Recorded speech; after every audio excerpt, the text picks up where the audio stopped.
नमस्कार, मैं हूं स्वप्निल वर्मा और आप सभी देख रहे हैं इंडिया डेली डिजिटल। 69,000 शिक्षक भर्ती मामले को लेकर योगी सरकार ने अपना स्टैंड क्लियर कर दिया है।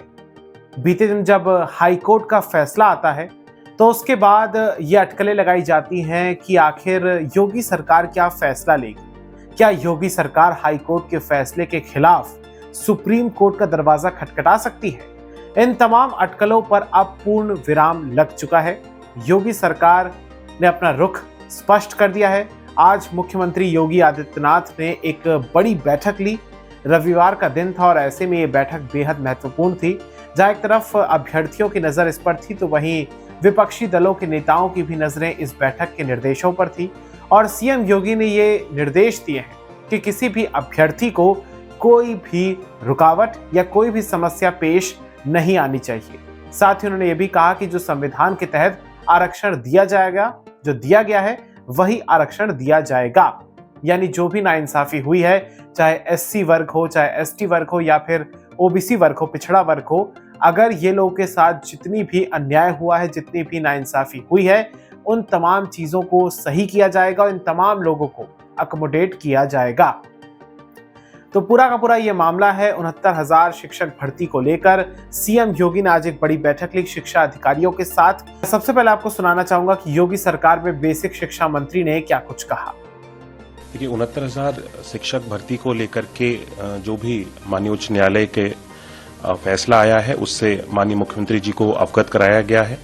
माननीय मुख्यमंत्री जी के द्वारा ये निर्देश दिए गए हैं कि जो भी सर्वोच्च न्यायालय की ऑब्जर्वेशन हैं 69,000 की भर्ती की प्रक्रिया को लेकर के और माननीय उच्च न्यायालय के जो निर्देश हैं, इन सभी निर्देशों का हम सब लोग स्वागत करते हैं और इसका सरकार के द्वारा समय सीमा के अंतर्गत जो समय दिया गया है कोर्ट के द्वारा उसका पालन किया जाएगा।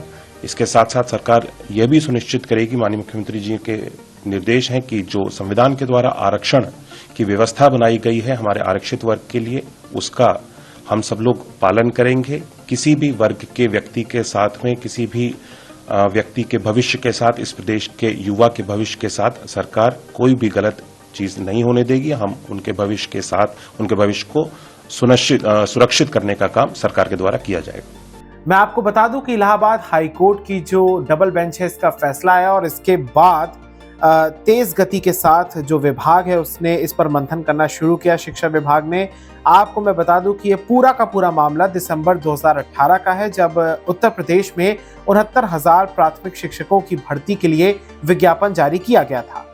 वर्ष 2019 में 4,10,000 उम्मीदवार परीक्षा में शामिल हुए थे और साल 2020 में रिजल्ट जारी किया गया था। इसमें से 1,47,000 उम्मीदवार परीक्षा में सफल हुए थे। पास होने वालों में 1,10,000 आरक्षित वर्ग के थे। इसी मेरिट लिस्ट के आधार पर यूपी में 69,000 शिक्षकों की भर्ती हुई थी। हालांकि भर्ती प्रक्रिया जल्द ही जांच के दायरे में आ गई थी, जिसमें आरोप लगाया गया था कि आरक्षित वर्ग के करीब 19,000 उम्मीदवारों को आरक्षण का लाभ नहीं दिया गया। कुछ उम्मीदवारों को भर्ती प्रक्रिया की निष्पक्षता को चुनौती देते हुए अदालत का दरवाजा भी खटखटाया। अदालत के फैसले के मुताबिक सरकार को आने वाले 3 महीने के भीतर नई मेरिट लिस्ट जारी करनी होगी। इस नई लिस्ट में आरक्षण नीतियों और शिक्षा नियमों के उचित क्रियान्वयन का पालन भी करना होगा, ताकि पूरी की पूरी जो भर्ती प्रक्रिया है वो निष्पक्ष रहे और पारदर्शी रहे। साथ ही मैं आपको कुछ टाइमलाइन बताता हूं जो इस पूरे के पूरे संघर्ष के दौरान बड़े बड़े इवेंट्स रहे, वो भी आप जान लीजिए। 69,000 शिक्षक भर्ती के दौरान 5 दिसंबर 2018 को दरअसल ये 69,000 शिक्षक भर्ती का विज्ञापन जारी किया गया था। परीक्षा 6 जनवरी 2019 को आयोजित की गई थी। फिर 12 मई 2022 को परिणाम घोषित हुए थे। इसके बाद अनारक्षित श्रेणी का जो कट ऑफ था वो 67.11% था, जिसमें पिछड़ा वर्ग श्रेणी का कट ऑफ 66.73% रहा था। 7 जनवरी 2019 को राज्य सरकार की भर्ती प्रक्रिया में किए गए बदलाव के आदेश को हाई कोर्ट में चुनौती दी गई। फिर 29 मार्च 2019 को कोर्ट ने राज्य सरकार के बदलाव के आदेश को निरस्त कर दिया। मामले की अपील 6 मई 2020 को हाई कोर्ट की डिवीजन बेंच में गई थी।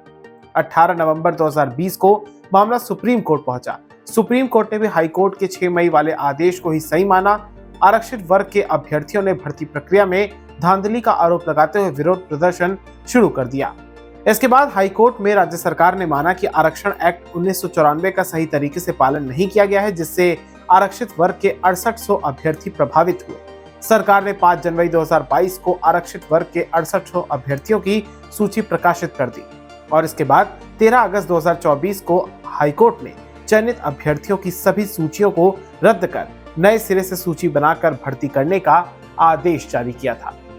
तो 69,000 शिक्षक भर्ती को लेकर सरकार का स्टैंड क्लियर हो चुका है। योगी सरकार अब सुप्रीम कोर्ट नहीं जाएगी, हाई कोर्ट के ही फैसले का पालन किया जाएगा। आने वाले 3 महीनों में सूची प्रदान की जाएगी और एक तरीके से योगी सरकार की तरफ से यह भी कहा गया है कि किसी भी अभ्यर्थी को कोई समस्या नहीं होगी और जो आरक्षित वर्ग है उनको आरक्षण दिया जाएगा, अकोमोडेट किया जाएगा। तो फिलहाल इस वीडियो में इतना ही। इस वीडियो को ज्यादा से ज्यादा शेयर करिएगा और हमारे चैनल इंडिया डेली डिजिटल को सब्सक्राइब करिएगा। धन्यवाद।